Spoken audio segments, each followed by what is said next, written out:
जय माँ काली, भारत माता की जय।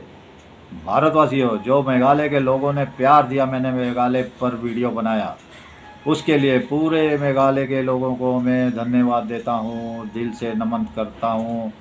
उनका बहुत बहुत आभार प्रकट करता हूँ दिल से। उन्होंने इतना प्यार दिया मुझे, मैं दिल से फिर से धन्यवाद करता हूँ। मैं सीधा साधा ही के इंसान हूँ, 4 क्लास पढ़ा हुआ। ये तो मेरा शौक़ जाग गया, ऑफिस में बैठे रहना सारा दिन खाली, सुबह से लेकर रात तक। तो ऐसे ही थोड़ा इंटरेस्ट तो है ही मुझे खबरों में, तो मैंने बोला क्यों ना, मेरे किसी दोस्त ने राय दी तो मुझे तो ये सेट भी उसने करके दिया। तो ये शौक़ है, तो फिर अभी मेरे को थोड़ा अच्छा लगने लगा। लेकिन उसमें झूठी खबरें कभी नहीं डालता, बकवास बातें बिल्कुल नहीं डालता, बहुत सीरियस चुन चुन के दिल से करता हूँ। अभी तो थोड़ा मैं मतलब ऐसे ही, अब अगले वीडियो बनाओ करूँगा तो बहुत दिल से बनाओ करूँगा। और मेरा फ़ोन जिस पे मैं वीडियो बनाता हूँ वो भी 10,000 रुपये का ही है, कोई हाई फाई फ़ोन नहीं है भारतवासियों। लेकिन फिर से एक बार मेघालय के लोगों के लिए बहुत बहुत धन्यवाद। अब वो नीचे जैसे पढ़े लिखे लोग शुक्रिया करते रहते हैं, धन्यवाद देते रहते हैं, वो मुझे नहीं आता ना। मुझे अंग्रेजी आती है थोड़ी बहुत, मतलब पढ़ लेता हूँ, लेकिन वो समझ में नहीं आती तो फ़ायदा नहीं है। फिर से एक बार मेघालय के लोगों का बहुत बहुत धन्यवाद प्यार बरसाने के लिए, और ऐसे ही प्यार बरसाते रहिए।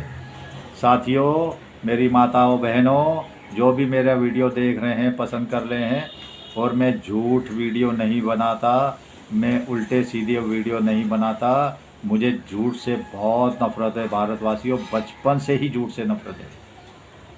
चाहे मेरे मम्मी डैडी झूठ बोलें, या मेरी वाइफ झूठ बोले, या मेरा बेटा झूठ बोले, मेरे बहन भाई झूठ बोलें, या मेरे यार दोस्त झूठ बोलें। लेकिन आजकल ज़माना झूठ का हो गया। लेकिन मुझे झूठ कोई बोलता है ना तो मेरा दिमाग पारा 7वें आसमान पे चला जाता है। मेरा एकदम दिमाग हाई फाई हो जाता है, एकदम फटने को हो जाता है कि क्यों लोग इतना झूठ बोलते हैं, क्यों लोग इतना झूठ बोलते हैं। हाँ, एक बात मैं मानता हूँ, किसी की जान बचानी हो, किसी को ऐसी मदद करनी हो जिसके उससे बहुत ज़्यादा नुकसान हो, ऐसे टाइम पे आपका थोड़ा बहुत झूठ तो वो काबिल तारीफ़ है। लेकिन यहाँ तो बात बात पे झूठ बोलते हैं। चलिए भारतवासियों, मुझे झूठ से बहुत नफरत है, और मैं बहुत चुन चुन के वीडियो बनाता हूँ सोच समझ। अभी तो मतलब सीरियसली बन रहा था, लेकिन खबर कोई भी झूठी नहीं रहेगी। अभी तो मैं सीख रहा हूँ, सीखते सीखते साल में सीख जाएंगे। मैं कौन सा किसी लालच से वीडियो बना रहा हूँ। तो फिर जब पूरा सीख जाऊँगा तो फिर तरीके से बनाऊँगा एकदम। लेकिन आपको एक बात बताता हूँ, खबरें सब अच्छी रहेंगी, मेरी खबरें सब चुनी हुई रहेगी, खबरें सब देश के लिए और देशवासियों के लिए, जो देशवासी भारत को प्यार करते हैं, दिलो जान से चाहते हैं, भारत को अपनी माता मानते हैं, इस धरती की मिट्टी को अपने माथे से लगाते हैं, उनके लिए ये मेरे सब वीडियो बनते हैं, और उनके लिए बनते रहेंगे मेरे मरते दम तक। भारतवासियों, चलिए फिर से एक मेघालय के लोगों को मेरा बहुत बहुत धन्यवाद धन्यवाद धन्यवाद। ऐसे ही प्यार बरसाते रहिए। और इसी के साथ में आज डॉक्टर श्यामा प्रसाद मुखर्जी आज ही के दिन बलिदान हुए थे, उनको भी मैं नमन करता हूँ, दिल से श्रद्धांजलि देता हूँ। डॉक्टर श्यामा प्रसाद मुखर्जी, जिन्होंने कहा था कि भारत के अंदर दो विधान, दो निशान नहीं चलेंगे, नहीं चलेंगे, नहीं चलेंगे, दो विधान, दो निशान नहीं चलेंगे। उसके लिए अपना सर्वोच्च बलिदान दिया था, जैसे सर्वोच्च बलिदान हमारी सेनाएं देती है ना, भारतवासियों एक आम नागरिक भी दे सकता है देश के ऊपर, वही सर्वोच्च बलिदान डॉक्टर श्यामा प्रसाद मुखर्जी ने दिया था। उनको भी मैं कोटि कोटि नमन करता हूँ। तो भारतवासियों, उसके अगली बात जो मैं बार बार कहता हूँ कि अमित शाह मुझे पसंद नहीं, अमित शाह, लेकिन जो अमित शाह जी ने बात बोली है 2 दिन पहले, वो बात मेरे दिल को छू गई है, छू गई है। अमित शाह जी ने क्या कहा कि एक दिन अंग्रेजी बोलने वालों को भारत में शर्म आएगी, अंग्रेजी बोलने वालों को भारत में शर्म आएगी। इन्हें हिंदी बोलनी ही पड़ेगी, हिंदी। और पत्थर की लकीरें जैसे मोदी जी हिंदी को पूरी दुनिया में फैला रहे हैं, तो मुझे लगता है ज़्यादा दिन नहीं, 10 साल और 10 साल अंग्रेजी बोलने वालों को शर्म आएगी। यहाँ पे जो देशद्रोही गद्दार बैठे हैं, जो अंग्रेजी पे अभिमान करते हैं, अपने मातृभाषा पे, अपने देश की भाषाओं पे का सम्मान नहीं करते। मैं बोलता हूँ हर भाषा का सम्मान करना चाहिए। जैसे मैं मुंबई में रहता हूँ, समझे ना, लेकिन जितनी मराठी सीख सको उतनी सीखो। अगर पंजाब में रहते हो तो पंजाबी जितनी सीख सको कोशिश करो उतनी सीखो। ये सब हमारे देश की भाषाएं हैं।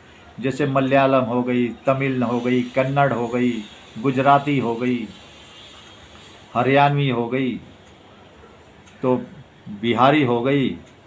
अभी कितनी भाषा है मुझे तो इसका ज्ञान ही नहीं है, लेकिन भारत तो मेरे को दिलो जान से प्यारा है, दिलो जान से। मैं इसके ऊपर इतना, मतलब मैं आपको क्या बताऊं।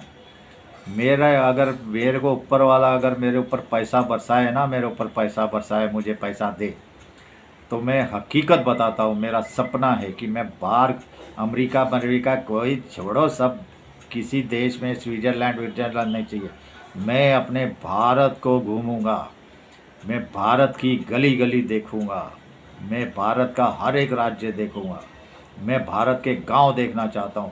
वैसे तो मैं गांव देखे हैं, लेकिन अलग अलग राज्य के अलग अलग तरीके के गांव होते हैं, अलग अलग तरीके के लोग होते हैं, अलग अलग तरीके की भाषा होती है, अलग अलग तरीके का खान पान होता है। जो भारत में आपको मिलेगा भारतवासियों, वो दुनिया के किसी कोने में नहीं मिलेगा, दुनिया के किसी कोने में नहीं मिलेगा जो भारत में मिलेगा आपको। हर 50-100 किलोमीटर पर भाषा चेंज हो जाती है, खाना बदली हो जाता है। कितने जो आप आनंद, कितने टेस्ट लेते हो भारत के अंदर, बाकी कोई दुनिया का देश दे सकता है? कभी नहीं, कभी नहीं, कभी नहीं। तो इसके लिए मेरी आज भी ख्वाहिश है, मेरा पैसा आया तो मैं भारत का एक एक कोना, लेकिन इसमें तो पैसे ही लाखों रुपए के खर्चे हैं। अब छोटा सा अंडमान निकोबार चले जाइए, लक्षद्वीप चली जाइए, हमारी 7 सिस्टर में चली जाइए, और अपन तो छोटे मोटे लोग हैं। चलिए भारतवासियों, आप भी भारत के ऊपर गर्व करिए। भारत में क्या चीज़ नहीं है? भारत में नदियां हैं, भारत में समुंदर है, भारत में रेगिस्तान है, भारत में पहाड़ है, भारत में हिमालय है, भारत में तालाब है, भारत में कुएं हैं, भारत में क्या नहीं है? खेत खलियान, बारिश, वर्षा, झरने, बड़े बड़े मतलब हिल स्टेशन, इतने शानदार, इतने सुंदर, गोवा जैसा समुद्री किनारा। मुंबई के तो इतने साफ़ सुथरे तट नहीं है, मैं मुंबई में रहता हूँ, समझे ना, लेकिन इधर से थोड़ा सा चले जाइए अलीबाग आगे, तो वहाँ पे समुंदर के तट अच्छे हैं। तो ये चलिए भारतवासियों, आप भी घूमते हैं तो भारत की शान बढ़ाइए, भारत में घूमने की कोशिश कीजिए। मैं कहता हूँ ना, मेरा वीडियो बनाते हुए डिस्टर्ब होता है, पता नहीं किसने ये ग्रिल वाले को दिगान दे दी, सारा दिन मशीनें चलती रहती है, खुण खाँखू दिमाग खराब। लेकिन क्या करें, चलिए इसी के साथ मैं बता रहा हूँ भारतवासियों, योगी बाबा भी देखो कमाल कर रहे हैं, योगी बाबा, और दूसरे हमारे हिम्मत बिस्वा शर्मा। योगी बाबा के आने से पहले एक ही एक्सप्रेस वे था, एक ही। अब योगी बाबा ने 7 बना दिए, दूसरे का काम चालू था, 7 कंप्लीट कर दिए। भारत का सबसे बड़ा एक्सप्रेस वाला जो राज्य बना है वो उत्तर प्रदेश बना है। ये ऐसे जो हमारे सूरमा योद्धा है, काम करने वाले बहादुर बुलडोजर बाबा योगी आदित्यनाथ महाराज, ऐसे लोगों को इज्जत करिए, ऐसे लोगों को वोट भर भर के बरसाइए। 7 एक्सप्रेस सब तैयार हो चुके हैं जो शुरू हो गए हैं, और 11 एक्सप्रेसवे का काम यूपी में और चालू है। तो ये भारतवासियों, एक एक वोट की कीमत होती है। दूसरा, ये राहुल गांधी जिसको आप पप्पू के नाम से कह रहे थे, ट्रंप के सामने मोदी नहीं बोलता, ट्रंप के सामने मोदी नहीं बोलता, चीन के सामने, अरे दलाल गद्दार, तू तो बोलता रहता है ना, तू तो अब्बा जी चीनी, अरे मेरे चीनी अब्बा, अरे चीनी माई बाप, अब तूने ट्रंप को माई बाप बना लिया है। ये मतलब पता नहीं कितने अपने माई बाप बनाएगा, कितने माँ बाप ये बनाएगा, देखते रहिए अभी। और ये जो अंग्रेजी करता रहता ना, इसके मुंह पे भी जूते मारो, इसको अंग्रेजी बोलने ही नहीं आती। देखो मैं 4 क्लास पढ़ा हूँ, लेकिन इतना समझता हूँ ये, क्योंकि जैसे मैं बात करता हूँ ना दोस्त से, बोले ये घटिया आदमी है। हिंदी तो इसको आती नहीं है, अंग्रेजी भी इसको नहीं आती। तो इतना बेशर्म है ये, बेशर्म है मोदी जी। अरे मोदी जी, तेरी 2% की औकात नहीं है, तू मोदी जी को अपने लेवल पे समझता है क्या? मोदी जी बिना बोले ही पूरी दुनिया को हिला देते। मोदी जी को बोलने की जरूरत क्या है? मोदी जी तेरे जैसे दल्ले थोड़ी हैं। देखो मोदी जी ने एक अपने छोटे से बाड़े और विक्रम मिश्री जी को लाके सीधा ही ट्रंप को खरी खरी सुना दी, खरा खरा खरा खरा, सीधा ट्रंप को ऐसा जलील किया, ऐसा सारी दुनिया ने देखा और सुना, और ट्रंप साहब कुछ नहीं बोले। इसको तो डूब मरना चाहिए, राहुल गांधी को डूब के मर जाना चाहिए इसको, और इसके साथ जो इसकी मंडली है। मेरे को तो हैरानी होती है, हमारे सनातनी इतने मतलब इंटेलिजेंट माने जाते हैं, इतने देशभक्त माने जाते हैं, इसके पीछे, इस गद्दार देशद्रोही के पैसे पीछे कैसे चलते हैं? इसके चंगुल से क्यों नहीं मुक्त होते? ये मतलब क्या देता है उनको? भारत बर्बाद करने की सीख, भारत द्रोह की सीख, हमेशा भारत को गालियां देने की मतलब बातें करता रहता है, सारे आम लोगों को गालियां देता रहता है, एक एक आम आदमी की जात पूछता रहता है। मैं तो कह रहा हूँ अभी जो जनगणना और जातिगत गणना होने वाली है, सबसे पहले सोनिया गांधी के घर पे इसकी जाति पूछो। और दूसरा देखो कितना बड़ा ये देशद्रोही परिवार है, कितना गंदा, गंदे से गंदा।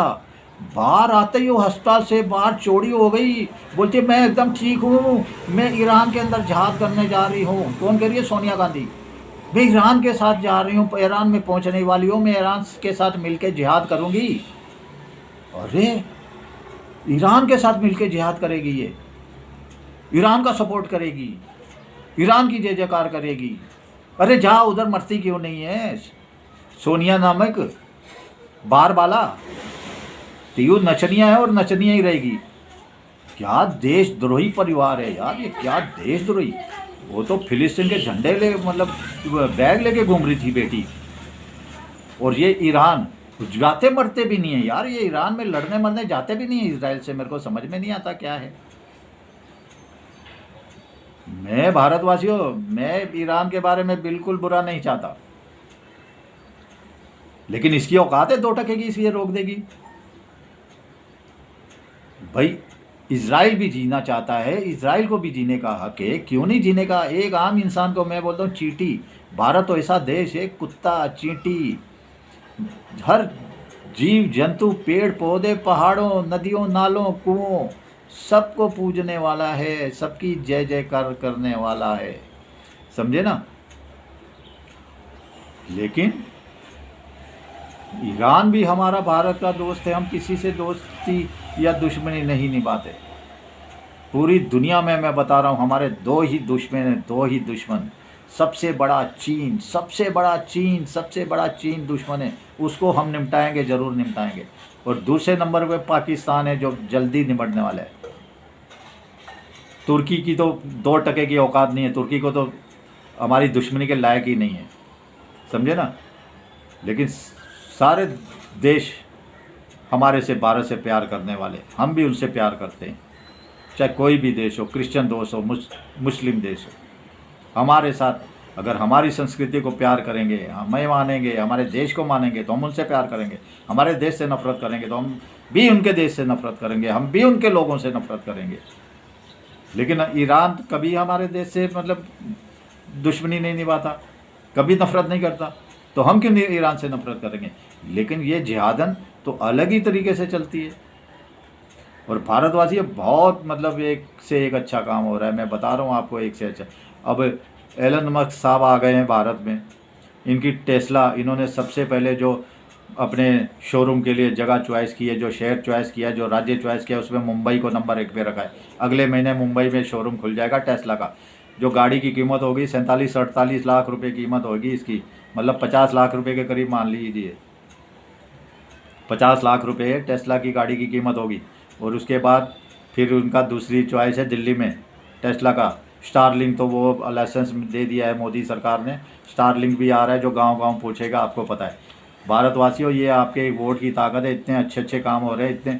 आपको एक छोटा सा एग्जांपल देता हूँ कि देखिए, दिल्ली के अंदर आपने अभी अभी जिताया है, लेकिन रेखा जो है वहाँ की सीएम, उसने मैकेनिकल रोड स्वीपिंग मशीन जो होती है रोड साफ करती है, जो घूमते रहते हैं नीचे चक्के उसके ब्रश जैसे लगे रहते हैं, वो मिट्टी धूल आसपास नहीं उड़ने देती, उनको अंदर ही खींच लेती है, पत्थर वत्थर सब। तो ये होता है एक अच्छे संस्कारी और एक अच्छे पार्टी को वोट देने का नतीजा। चलिए भारतवासियों, वीडियो लंबा हो रहा है, मैं कह रहा हूँ आपकी जय जयकार ही है, पूरी दुनिया में आपकी जय जयकार। आपके बच्चों का भविष्य बड़ा उज्जवल होने वाला है, आपका भविष्य उज्जवल होने वाला है। और ये बांग्लादेशी उठा उठा के फेंके जा रहे हैं, फेंके जा रहे हैं, फेंके जा रहे हैं, और बंगाल से भी फेंके जा रहे हैं, मैं बता रहा हूँ। तो 10-15 साल और लगेंगे, देखिए आप बहुत शांति से, बहुत सुकून से सो पाएंगे, और आपके बच्चों की भी ग्रोथ बढ़ेगी, उनकी तनख्वाहें बढ़ेंगी, उनके रहन सहन हाई होगा। तो ये भारत को आशीर्वाद बरस रहा है, मैं बताता हूँ। चलो, भारत माता की जय। जय श्री राम, जय श्री हनुमान, वंदे मातरम, जय हिंद।